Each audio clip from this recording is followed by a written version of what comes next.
Bom, vamos lá.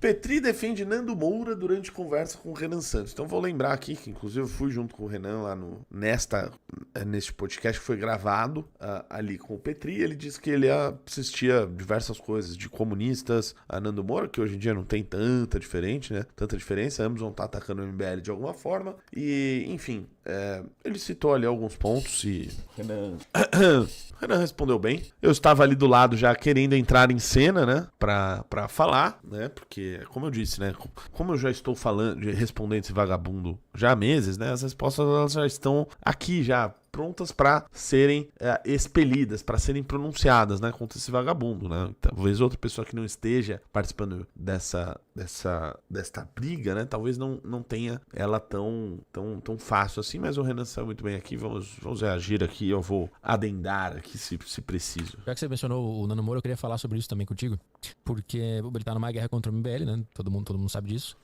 e o que eu me pergunto, eu já perguntei pro Kim e pro Arthur, quando que isso começou? Porque pro imaginário popular, vocês estavam juntos, nas mesmas ideias, na mesma missão, digamos assim. Qual foi o ponto de ruptura que você sentiu que vocês se afastaram? Assim, se eu vou falar bem preciso sobre essa briga, foi no meio da eleição no ano passado, quando do nada ele começou a atacar a gente.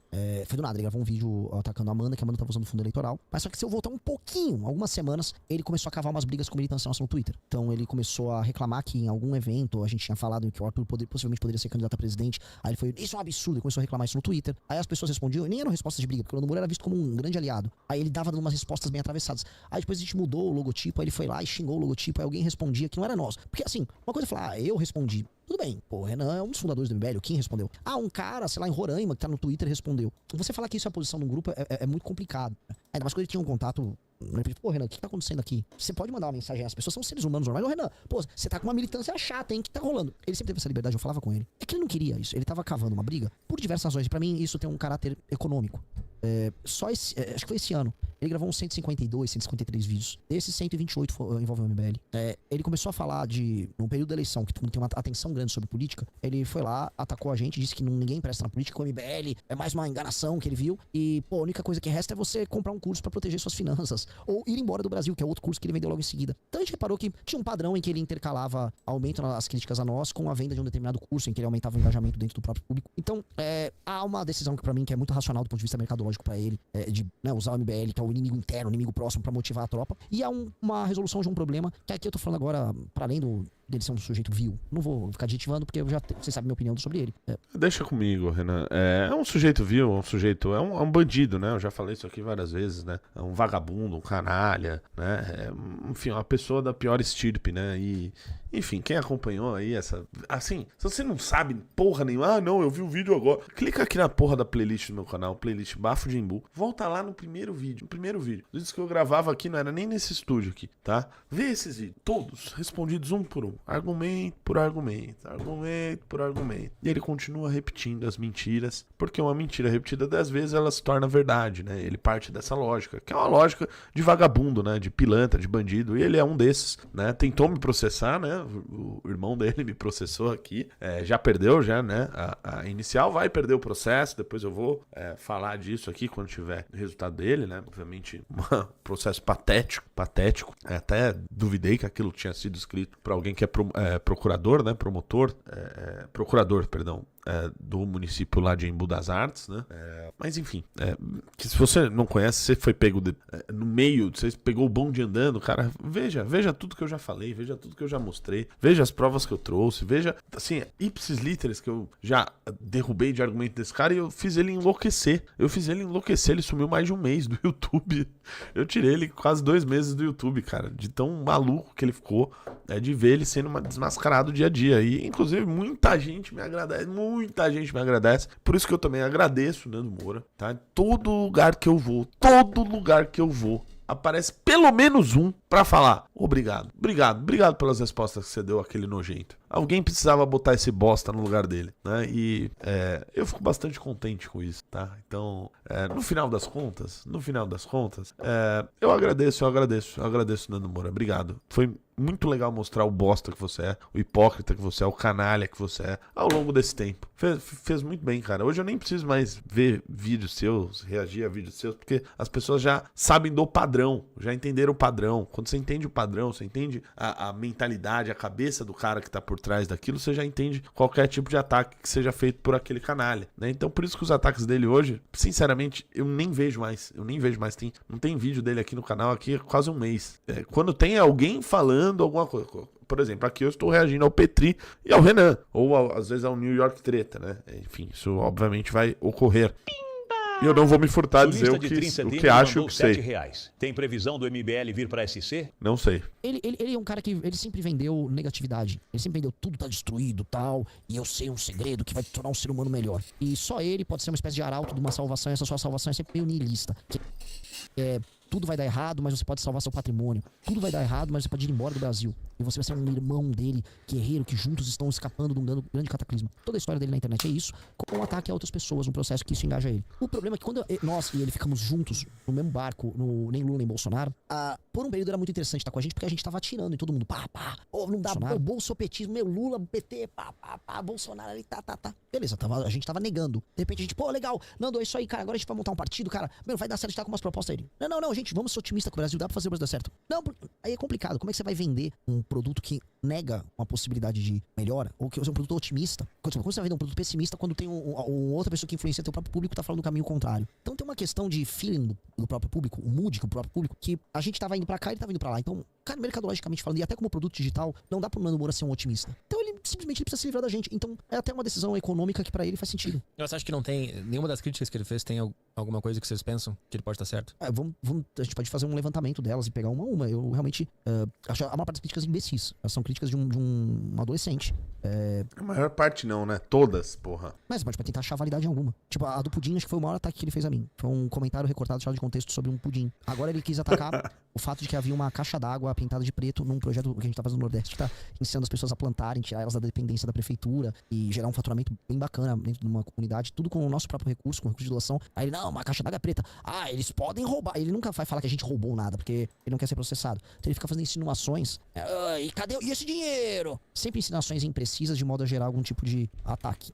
Essa foi o ataque que ele fez. Então os ataques a mim foram muito focados na ideia de que eu pintei uma caixa d'água de preto, porque eu quero explorar a miséria de alguém, e de que eu humilhei fazedor de pudim. Essa foi a parte que me atacou. Teve outras que o Arthur ele tem uma predileção por mulheres ucranianas peladas e, sei lá, sujas, que o Renato é gordo, que o Kim... Eu nem sei, o Kim, ele já abordou o Kim alguma vez. O Kim é que ele votou pra misturar a gasolina lá. Renan, na verdade, vamos lá, né? As críticas não foram essas, né? Ele nos acusou de nazismo, ele nos acusou de roubo, ele nos acusou de desvio de dinheiro público. É importante deixar isso claro, né? Pra não parecer que é uma... não, são críticas idiotas só como a do pudim. Não são.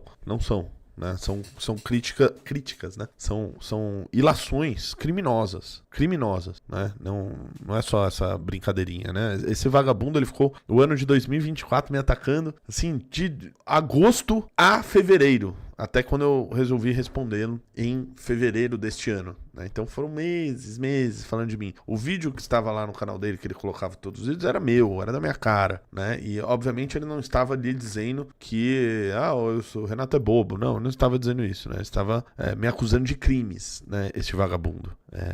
Então é importante deixar isso claro também. Não é real isso. Então aqui mandou mal aqui o senhor Renan Santos. O Kim votou num projeto que estabelecia percentuais da presença do etanol, o que já existe, o etanol, ela aumentava um pouco, mas e que também estabelecia um limite à época pra isso, pro etanol. Tipo, é um projeto banal, que foi votado inclusive com a bancada do agro, por exemplo, a época votou junto.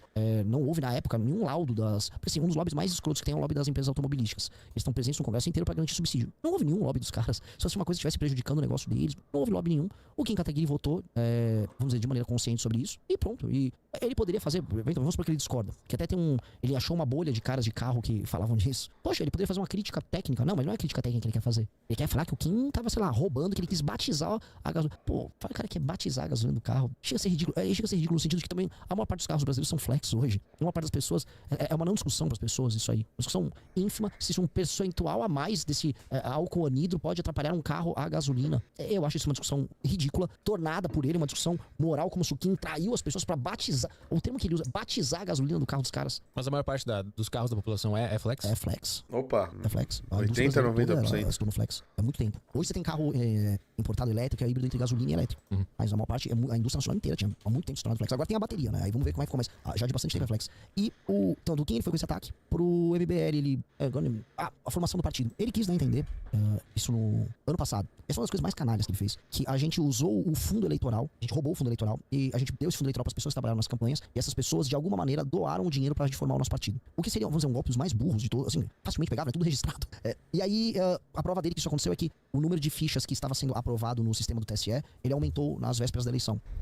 E aí ele fez um vídeo, e ele, peguei vocês. E até ele foi viajar logo em seguida, que ele achou que ele pegou a gente no pulo, isso foi uma grande verdade. E foi só um vídeo absolutamente ridículo, com a teoria conspiratória que ele criou, tentando falar que a gente roubou dinheiro. Então é um cara que não dá pra nem colocar ele como um player no debate público, porque a partir do momento que ele te vê como um inimigo, ele vai tentar te acusar das piores coisas possíveis, sempre protegido pelo irmão, que é um advogado, um procurador, alguma coisa assim, procurador público do município, ele fica atacando, o dinheiro público. E dane-se. Então assim, pra falar que foi nazista, vou tentar colar que foi nazista. Não, que o Kim batizou carro. Não, o Renan atacou uma vendedora de pudim. É qualquer coisa que pintar. É literalmente qualquer coisa. Eu acho isso, já saiu do campo do, isso é errado, isso é imoral. É óbvio que é. Isso tem método, isso é um business, e esse business tem que ser enfrentado, porque é um business escroto, em que ele tá enfiando muito dinheiro no bolso, mentindo e atacando a honra de outras pessoas. E, cara, ele vai ter que pagar por isso. E a questão do Ben Pontes também é que ele martela bastante, né? Sim. Ele vai martelar porque ele acha que aquilo ali é uma brecha. Do ponto de vista aí da comunicação, o Ben Pontes foi bem estúpido em ficar botando aqueles negocinhos de. Não sei, né? Antigamente a gente chamava de macro, que fica um negócio. Tipo assim, ele te seguiu e aí coloca. O Petri postou um negócio no Instagram. Aí um soquinho, um foguinho, tamo junto. Ele vai ficar falando essas merdas. E ele fez isso com aquele Vic Vanilla. Aí, cara, também, assim, do ponto de vista político, ele foi muito estúpido. Agora, a minha questão com o Ben Pontes, que gerou muitas discussões, que a discussão não é nem do Nando. Essa discussão foi trazida pelo pessoal do PSOL também no final do ano passado. Foi o Glauber Braga, que tentou usar isso pra falar que o processo de cassação contra ele era injusto porque o MBL era nazista. É uma história muito estúpida. O Ben Pontes é um rapaz que trabalha pra o chefe dele direto, o chefe de gabinete é o Cauê, que é negro, o Guto é negro. O movimento dele, assim, que ele faz parte do MBL, é um movimento que tem uma relação muito próxima com a causa de defesa, direitos de defesa, por exemplo, de Israel. E em nenhum sentido, na nossa história, a gente balbuciou qualquer coisa nazista, não tem nenhum sentido uma bagaça dessa. Então, o Ben Pontes, obviamente, ele não é um sujeito nazista, ele não é um supremacista branco como tentaram vender. Ele foi um idiota, que deu um like estúpido. E eu já falei isso em lives, eu repito aqui, eu não vou ser o cara que vou falar em nome de uma conveniência política que, é o seguinte, Ben Pontes, você errou, então é o seguinte, Guto, demite o Ben Pontes, larga esse cara aí, porque esse cara vai queimar nosso filme. Se ele fosse um nazista ou um supremacista branco, isso iria acontecer com ele. Mas ele não é. Então, o caso do Ben Pontes é um tipo de caso em que ele cometeu uma cagada, mas ele não é o que as pessoas atribuem que ele seja, então nós não vamos expulsar ele. E se o Nando Moura quiser ficar usando isso pra nos atacar, problema dele. Porque ele é um cara que, objetivamente falando, ele não liga pro aspecto humano. Porque se ele ligasse pro aspecto humano, ele não teria feito o que ele tá fazendo. E se eu fosse, basicamente, ser um animal político, eu só teria falado pra afastar ele. Assim como o Guto poderia ter feito a mesma coisa. Assim como quando o Arthur... Falei isso aqui 1 milhão de vezes, né? Seria o mais fácil a se fazer, mas não seria o correto e obviamente, a gente sempre vai fazer o que for o correto. Soltou o áudio, a gente só poderia ter expulsado o Arthur. Mas não é, nós somos um grupo formado de pessoas. Se há um erro com dolo, se o Arthur estivesse lá tentando violentar ucranianos, é óbvio. Mas não é o caso, ele só mandou um áudio idiota. Assim como o Ben Pontes, ele não é um racista. Esse é o ponto. Se ele fosse, ele estaria fora. É foda, porque eu como espectador, eu pode ser que te incomode o que eu vou falar agora, mas eu acho importante ter um cara batendo num partido que tá com tanta força, com tantas pessoas envolvidas e crescendo bastante. Como espectador político da coisa, sabe? Eu acho interessante ter alguém incomodando. Sei que pra vocês internamente pode ser uma coisa muito pessoal e pode ultrapassar alguns limites, mas você entende? Eu como um cara que tá vendo televisão lá em casa, eu acho a briga muito interessante pra eu entender quem que eu posso ouvir e quem que eu não posso ouvir. Eu vou discordar de você, porque se eu chamar uma pessoa recorrentemente de nazista, primeiro que eu tô desconstruindo a imagem pública dela, eu tô cometendo um crime, e eu tô apontando um alvo na testa dela. Isso não é saudável pro debate público. Eu ficar chamando recorrentemente uma pessoa de nazista. Tem pessoas ameaçando de morte, na real, o Ben Pontes, pra dar um exemplo. Assim como tem pessoas que ameaçam a Amanda de morte, porque o Oruan gravou vídeos deixando bem claro que ela tinha que ser um alvo. Eu também acho que o papel do Oruan no enfrentamento à Amanda que ele teve não é uma forma bacana de combater o MBL. O Nando Moura e o Oruan se comportam de maneira muito similares nisso aí. Eu acho que isso é diferente de combater, na moral, o adversário político. A questão do nazismo ela é complicada mesmo. Não só dessa, eu ficar atribuindo que uma pessoa roubou o dinheiro público, como ele falou que eu roubei, pra construir um partido, sem ter nenhuma prova. É só má fé. A questão toda assim, você pode criticar inúmeras posições do MBL e faz parte. Tem pessoas, tem um cirista que vive criticando um rapaz trabalhista, o Tamir. Mas o Tamir não tá abaixo da linha da cintura. Eu não acho que é válido um sujeito ficar basicamente com o dedo no olho e chute no saco, se comportando como um agente sabendo que isso ajuda ele a ganhar dinheiro. Eu não acho isso nem um pouco saudável pra nada. Porque essa não é nem sequer uma crítica válida do MBL e nem sequer funciona. Porque se eu pegar, vamos dizer, os últimos dados de crescimento em redes sociais do MBL, relevância no Google Trends dos principais nomes nossos, tá todo mundo crescendo.